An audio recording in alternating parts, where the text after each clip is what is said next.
parlé, c'est que plus on augmente un peu la transformation, plus la farine est beaucoup plus raffinée, plus on essaie de tirer le maximum de protéines. Donc du coup, la teneur en protéines pour le soja, elle est de 90%. Les gens vont se poser la question, mais si c'est 90%, comment elle peut rentrer dans une ligne de production alors que même la viande de bœuf, elle ne fait pas 90% de protéines. Mais ici, il faut savoir que le soja est un produit qui absorbe beaucoup plus d'eau. Donc la formule qu'on utilise quand on va voir les usines de transformation de viande, c'est on utilise la formule 1 sur 3, 1 sur 4.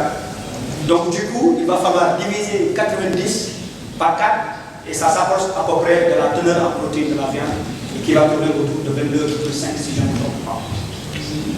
Donc on utilise ça effectivement dans la fabrication des saucissons, jambon entre autres, et puis également pour faire des marinades pour les brochettes et également pour le plan de poulet. Parce que vous avez remarqué que parfois, si vous avez votre plan de poulet ou au buffet, si ça reste longtemps, ça devient un peu dur. Il ne faut pas mastiquer, ça devient dur. Donc avec un peu d'isolation, on peut faire une marinade qui fait que le plan de poulet, il est toujours juteux, continue d'être juteux. Et effectivement, l'isolat également est utilisé pour faire des poissons hyper protéinés. Je rappelle encore une fois que les protéines de soja, l'isolat des protéines de soja, ont une teneur en protéines de 90%. Donc ce sont vraiment des boissons hyper protéinées. Et le dernier point ici, c'est le tourteau de soja. Le tourteau de soja qui est utilisé dans la fabrication de l'aliments de bétail. Ici, généralement en Afrique, c'est le tourteau de coton, le tourteau de poisson que les gens utilisent pour faire, pour l'intégrer dans l'aliment de bétail. Mais on leur propose le tourteau de soja parce que le tourteau de soja également a une teneur en protéines qui varie entre 45 à 50% selon l'origine de la graine de soja. Donc, et ça permet d'avoir de mieux nourrir les poules et puis d'avoir des œufs de qualité. Donc, et puis également de mieux nourrir le bétail. Et tout cela va contribuer à une meilleure alimentation humaine.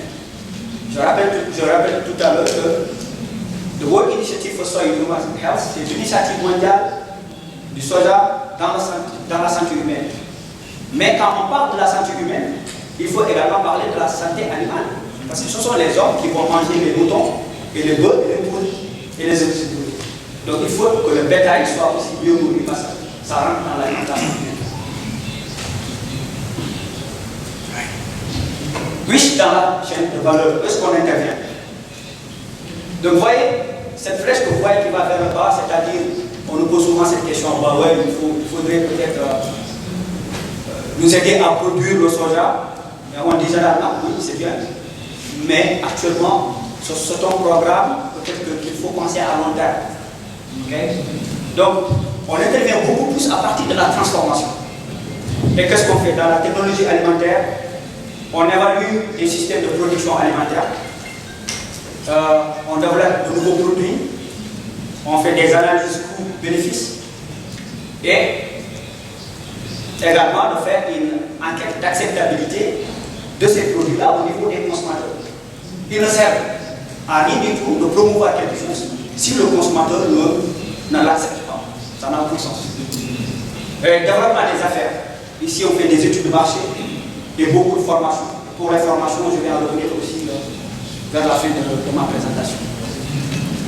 Il y a également un service de nutrition. Comme je l'ai dit, on fait des enquêtes d'acceptabilité, on en a fait en Côte d'Ivoire. Conception et évaluation des besoins nutritionnels. On fait des formations également, beaucoup de recherches. L'assistance technique dans le programme, dans le développement des programmes, recherche dans les zones d'intervention, benchmarking, conception de programme, rédaction, proposition de projet. Donc, je vais parler maintenant de nos activités proprement dites. Je vais prendre le cas du Sénégal. Comment on fonctionne? Wish arrive dans un pays qui ne connaît pas le soja. Ici au Sénégal, peu de gens connaissent le soja. Comment Wish essaie de faire pour promouvoir le soja? Donc l'objectif, c'est de créer la demande. Mais la question qu'on se pose, c'est comment créer cette demande-là. Donc, il faut faire des cibles. Les produits que je viens de citer tout à l'heure, quelles sont les entreprises cibles qui peuvent utiliser ces produits-là? La farine de soja, vous allez me dire, les boulangers vont être une cible.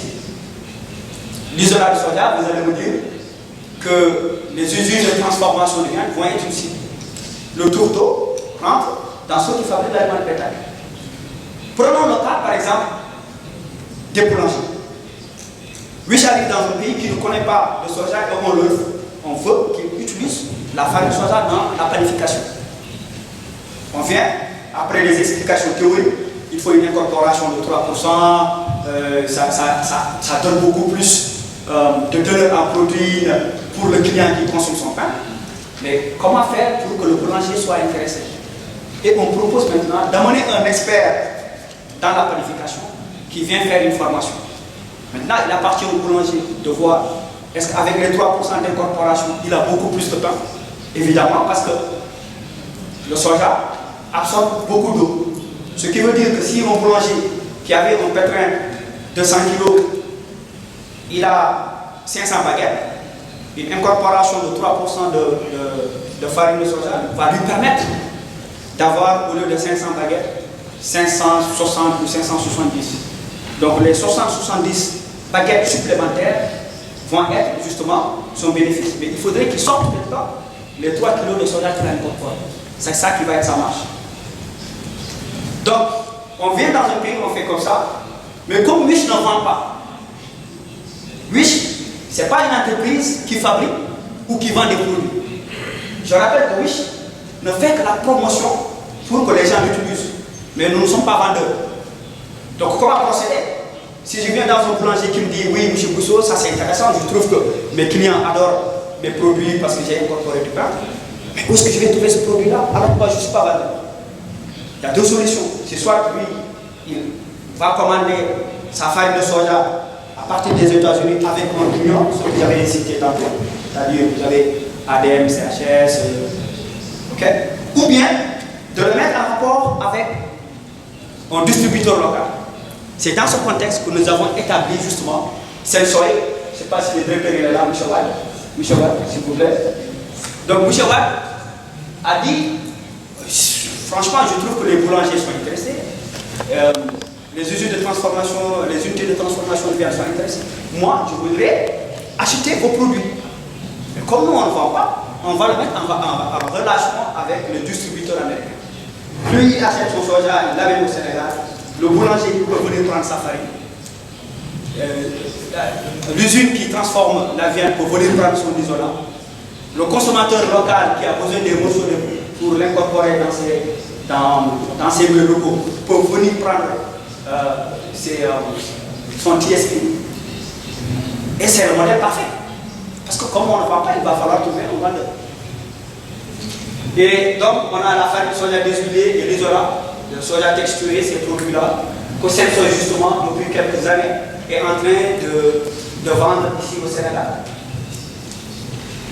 Donc là, on voit Marcus Hamilton, qui est notre technicien dans les transformations de viande, qui était en train de faire une saumure dans une unité de transformation ici au Sénégal. Et là-bas, on voit Dr. Christopher, qui est un expert dans la boulangerie, qui travaille avec la boulangerie Masso ici au Sénégal. Et il y a d'autres exemples. En haut, on voit le directeur régional Josh, dans le Guido, et le directeur de Sensoy. Parce qu'ils avaient acheté un conteneur de soja texturé que vous pouvez voir. Toujours au Sénégal, Wish a établi Sensoy, qui est maintenant établi pour acheter des conteneurs et revendre. Mais on ne va pas partir.